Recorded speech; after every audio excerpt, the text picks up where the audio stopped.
아브라함이 가까이 다가가서 말씀드리기를 주께서 의인들을 악인들과 더불어 멸하려 하시나이까.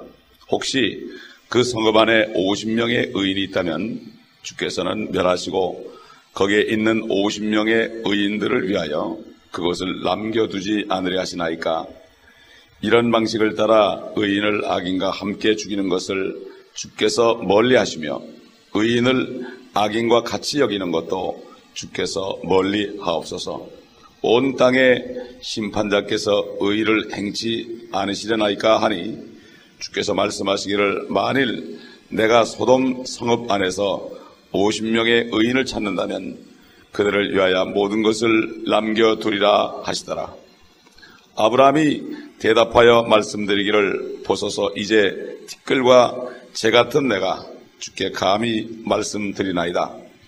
혹시 50명의 의인 중에서 5명이 부족하다면 그 부족한 5명으로 인하여 모든 성읍을 멸하시리이까 하니 주께서 말씀하시기를 만일 내가 45명을 찾으면 그것을 멸하지 아니하리라 하시니라.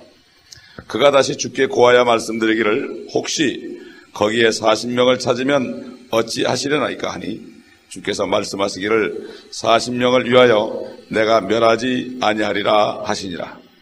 아브라함이 말씀드리기를 오 주께서는 노하지 마소서. 내가 말씀드리리이다. 혹시 30명을 찾으시면 어찌 하시려나이까 하니 주께서 말씀하시기를 내가 만일 거기서 30명을 찾으면 멸하지 아니하리라 하시니라. 그가 말씀드리기를 보소서 이제 내가 감히 주께 말씀드리나이다. 혹시 거기서 20명을 찾으시면 어찌 하시려나이까 하니 주께서 말씀하시기를 20명을 위하여 내가 멸하지 아니하리라 하시더라. 그가 말씀드리기를 오 주께서는 노하지 마소서. 내가 한 번만 더 말씀드리리이다. 혹시 거기서 10명을 찾으시면 어찌 하시려나이까 하니 주께서 말씀하시기를 내가 10명을 위하여 멸하지 아니하리라 하시더라. 주께서 아브라함과 말씀을 마치시자 곧 자기 길을 가시고 아브라함도 자기 처소로 돌아갔더라. 아멘. 이 멸망받은 소돔과 고모라는 사도 베드로를 통해서도 경고를 했습니다. 그리고 유다를 통해서도 경고를 했습니다. 이것은 과거의 일이지만은 앞으로 이런 심판이 올 것을 사도들을 통해서 증거한 것입니다. 그래서 베드로후서 2장에 봐도 2장 6절에 봐도 또 소돔과 고모라 성읍들을 무너뜨림으로써 정죄하여 재가 되게 하셔서 후세에 경건치 않게 살 자들에게 본으로 삼으셨으며 또 사악한 자들의 음란한 행실로 인하여 고통당하는 의로운 롯을 건져내셨으니 이는 그 의인이 그들 가운데 살면서 날마다 불법적인 행동을 보고 들음으로써 그의 의로운 혼이 고통을 당하였기 때문이니라. 주께서는 어떻게 경건한 자들을 시험에서 구해내시고 불의한 자들을 형벌에 처할 심판의 날까지 가두실 것을 아시느니라. 이것은 마지막 때에 구원받은 의인들이 죄악 세상에서 고통을 받고 살 때 결국 노처럼 끄집어내가지고 하늘로 들려 올라가게 하는 이후에는 온전히 세상에 심판될 것을 여기 얘기하고 있습니다. 미국도 거듭난 성도들이 휴거되면 미국이라는 나라는 지옥으로 변합니다. 지금 벌써 그렇게 돼가고 있는데 그나마 이 미국이 지탱하고 있는 것이 바로 성도들 때문에 하나님께서 축복해주고 있는 것입니다. 10명의 의만 있어도 멸하지 않겠다는 하나님의 말씀을 보게 되면 당연한 것입니다. 그렇기 때문에 지금 온 세상 사람들이 축복을 받고 사는 것은 하나님의 자녀들 때문에 그들까지도 그 속에서 살고 있는 것입니다. 유다서 1장 7절에 보게 되면은 이렇게 증거했습니다. 소돔과 고모라와 또 그 같은 방식을 따르는 그 주위의 성읍들까지도 자신들을 음행에 내어주어 다른 육체를 따라가다가 영원한 불의 형벌을 받음으로 한 본보기가 되었느니라. 우리는 구약 성경을 통해서 앞으로 일어날 일들을 알아야 됩니다. 옛날에 예레미야 선지자에게 주님께서 말씀했습니다. 뭐라고 말씀했는가 하면은 네가 이 땅에서 한 사람의 의인들에도 찾으면 내가 이 성을 멸하지 않겠다. 그래서 뭐라는가 하면은 예레미야서 5장 1절에 보게 되면은 이렇게 하나님께서 말씀하셨어요. 너희는 예루살렘 거리를 여기저기 달려서 이제 보고 알며 거기 넓은 곳에서 찾으라. 만일 너희가 한 사람이라도 찾을 수 있다면 공의를 행하고 진리를 구하는 누군가가 있다면 내가 그 성읍을 용서하리라. 예루살렘 그러면은 하나님의 도성입니다. 하나님의 도성에 하나님을 찾고 공의를 행하는 사람이 한 사람만 있어도 그 성읍을 멸하지 않겠다고 그랬습니다. 여기 본문 창세기 18장 16절부터 마지막 절까지 보게 되면은 이제 23절부터 마지막 절까지 보게 되면은 이제 아브라함이 하나님께서 소돔을 멸하러 오셨다는 얘기를 듣고 자기 조카 롯을 생각하고 좀 롯을 위해서 좀 하나님께 구해야 되는데 차마 롯을 구원해달라는 얘기를 하지 못하고 간접적으로 거기 의인이 50명이 있다면은 그래도 주님이 멸하시겠나이까. 그러면서 하나님께 뭐라는가 하면은 어떻게 온 땅의 심판자께서 의를 행치 아니하시려나이까. 그러니까 아브라함은 오히려 하나님을 막 책망을 했습니다. 우리도 가끔 그럴 때가 있죠. 이해하지 못하는 일들이 일어나고 어려운 일이 일어나고 억울한 일이 일어날 때 하나님을 책망하는 기도를 할 때가 있습니다. 이 아브라함은 너무나 속이 탔기 때문에 자기 조카 롯이 아버지도 일찍 죽었고 정말 자기를 따라 나와가지고 고생하다가 이제 소돔성에 들어가서 잘 살고 있는데 그 소돔성을 하필이면 그것을 멸하러 왔다고 그러니까 이 아브라함이 사랑에 많은 사람입니다. 그렇기 때문에 아마 이 롯은 아브라함과 나이가 비슷했던 것 같아요. 왜냐하면 아브라함의 작은 아버지의 아들 하란은 일찍 죽었기 때문에 항상 아브라함은 롯을 자기 형제처럼 그렇게 사랑한 것 같습니다. 그래서 롯은 조카 롯을 조카라고 그러지 않고 형제라고 얘기하는 것을 성경에서 볼 수가 있습니다. 참 아브라함의 기도는 정직한 기도는 되지 못했습니다. 차라리 하나님께 솔직하게 나 롯이 거기 있는데 롯은 살려주면 안 되겠습니까? 이렇게 기도를 할 것이지 빙빙빙빙 돌려가지고 50명으로부터 시작해서 그 다음에 40명 또 그 다음에 35명 30명 그래가지고 10명까지 났는데 10명까지 가가지고서 더 이상 양심이 있으니까 말을 못했어요. 근데 만약 그가 예레미야서 5장 1절을 알았다면 그때는 예레미야서가 없었죠. 물론 그 옛날이니까 참 그런 상황을 알았다면 하나님의 심정을 알았다면 한 사람이라도 있으면은 그 성을 멸하지 않겠나이까 이렇게 물어볼 수도 있었을 겁니다. 그런데 참 이 아브라함은 10명까지밖에 가지 못한 것을 볼 수 있습니다. 하나님께서는 그렇습니다. 우리가 때로는 정직한 기도를 하지 못해도 우리 심령 속에 어떤 생각을 하고 있는지를 아십니다. 이 아브라함은 50명이면 멸하겠습니까? 45명이면 멸하겠습니까? 쭉 10명까지 나는 티끌 같은 내가 지금 감히 죽게 고백하나이다. 이렇게 얘기할 때 벌써 하나님께서는 너 롯 때문에 그러지. 롯 때문에 그러지. 이걸 알았어요. 여기 보면 롯을 구원해달라는 얘기는 한마디도 하진 않았습니다. 한마디도 하지 않았어요. 사실 롯이라는 사람의 가족은 전부가 8명이었습니다. 롯이 있고 아내가 있고 처녀 2딸이 있고 결혼한 2딸과 그 다음에 사위가 있으니까 넷하면 8명이에요. 전부 8명입니다. 그런데 결국 죽지 않고 소돔에서 빠져나온 사람은 3명밖에 없습니다. 자기 자신하고 처녀 딸 2밖에 없습니다. 아내도 따라 나오다가 뒤를 돌아보지 말라고 그러는데 하나님의 말씀을 어기고 결국은 심판을 받고 말았습니다. 결국 3사람. 세 사람만 구원받았어요. 그리고 롯은 거기 있으면서 자기 자식들도 구원하지 못, 자기 사위들도 구원하지 못했어요. 그만큼 능력이 없었어요. 우리가 그렇죠. 가족들 구원하기 어렵죠. 왜 그렇습니까? 가족들한테는 능력이 별로 없어요. 왜 그런가 하면 그 가족들은 우리의 모든 것을 알기 때문에 잘 말에 안 먹히는 거예요. 마찬가지로 롯도 그가 의인이라는 영향력 정도 뭐 풍기는 거 좀 있었지만 능력이 없었어요. 확 낚아채가지고 그들을 구원할 수 있는 그러한 능력이 없었습니다. 오늘 마찬가지로 그리스도인들이 능력을 상실하고 삽니다. 그러나 많은 사람의 간증을 보게 되면 성령 충만 받게 되면 제일 먼저 가족들을 구원합니다.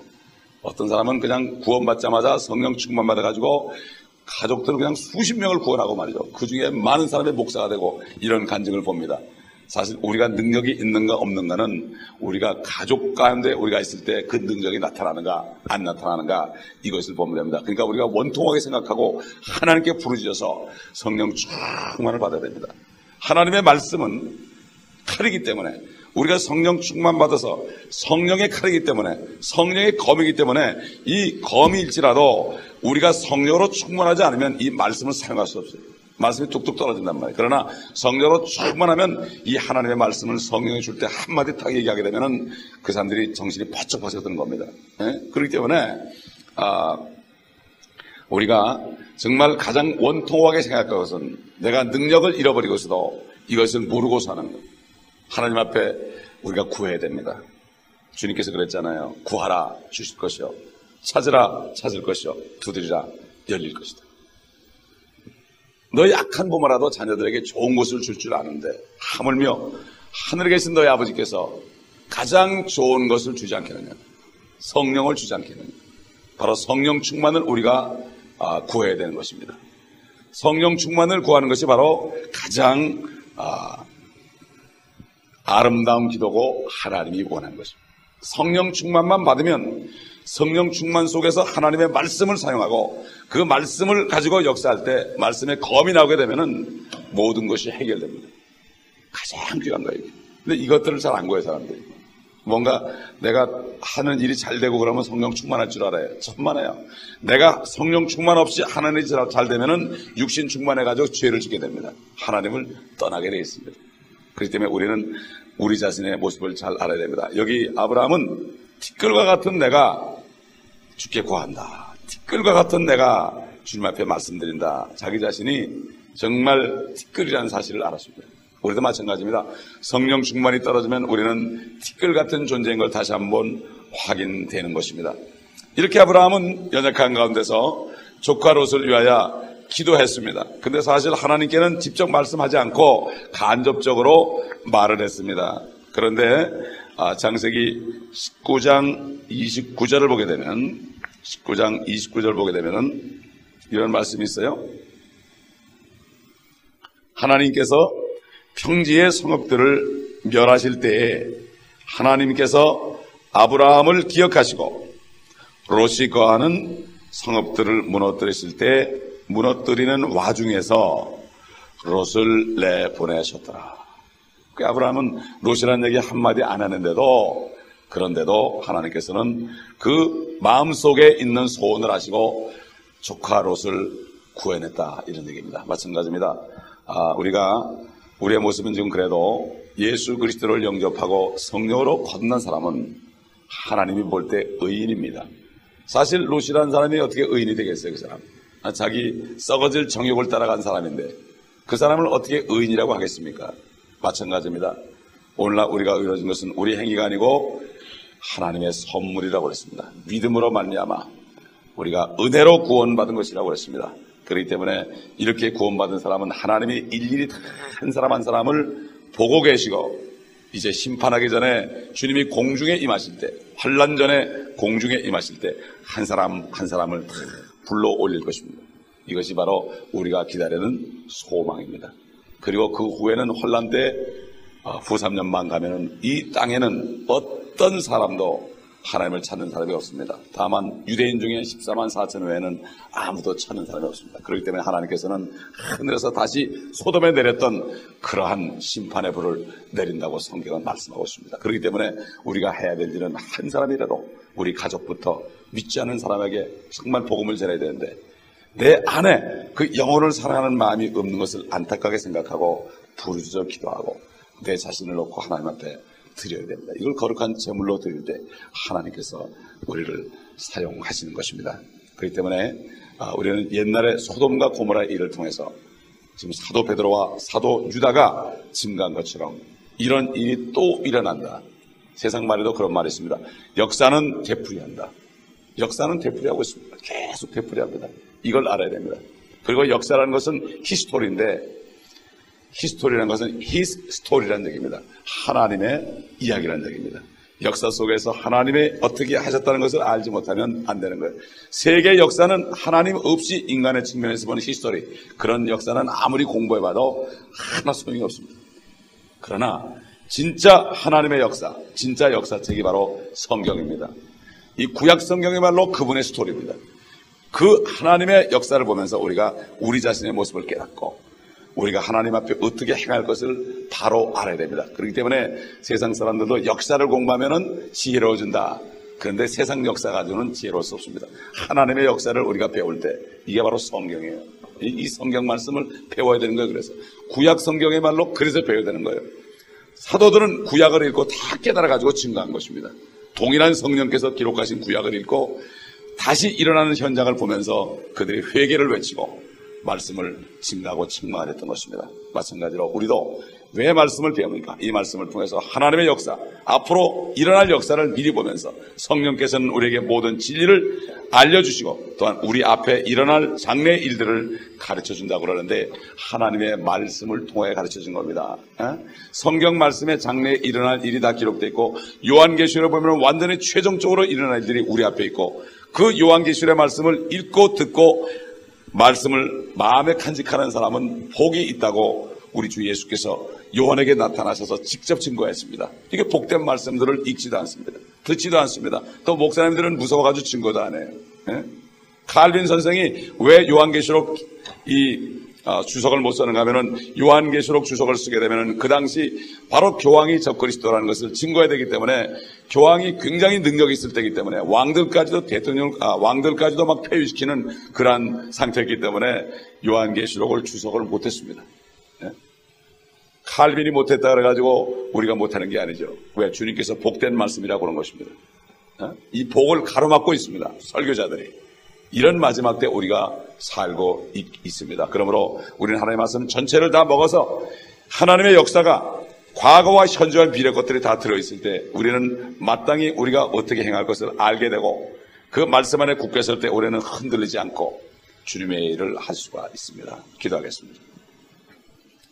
아버지 하나님 감사합니다. 오늘도 그 아브라함이 그 심정을 털어놓으면서 차마 말하지 못한 것도 주님께서 들어주시고 그 롯을 기억하시고 롯을 천사를 보내서 끄집어내 주신 사실을 또 우리가 알았습니다. 오늘 아침에 우리가 기도할 때 우리 마음에 있는 모든 것들을 다 쏟아놓을 수 있는 아침 되게 하시고 우리 안에 있는 짐을 다 쏟아놓는 아침 되게 하시고 우리 안에 품고 있는 죄악을 다 쏟아놓는 아침 되게 하시고 그럴 때 이미 주님께서 이미 우리에게 지불하신 그 피로 씻김 받아서 또 말씀으로 씻김 받아서 오늘도 깨끗함을 받고 그 위에 성령의 능력으로 충만함을 받아서 이 자리를 떠나서 오늘도 능력의 삶을 살면서 흑암 가운데서 고통받는 많은 사람들에게 성령의 말씀을 전해서 그 말씀의 능력을 통하여 아버지 하나님이여 저들에게 생명을 주며 나도 사는 이러한 축복된 하루가 되게 하여 주시옵소서. 우리 구주 예수 그리스도의 이름으로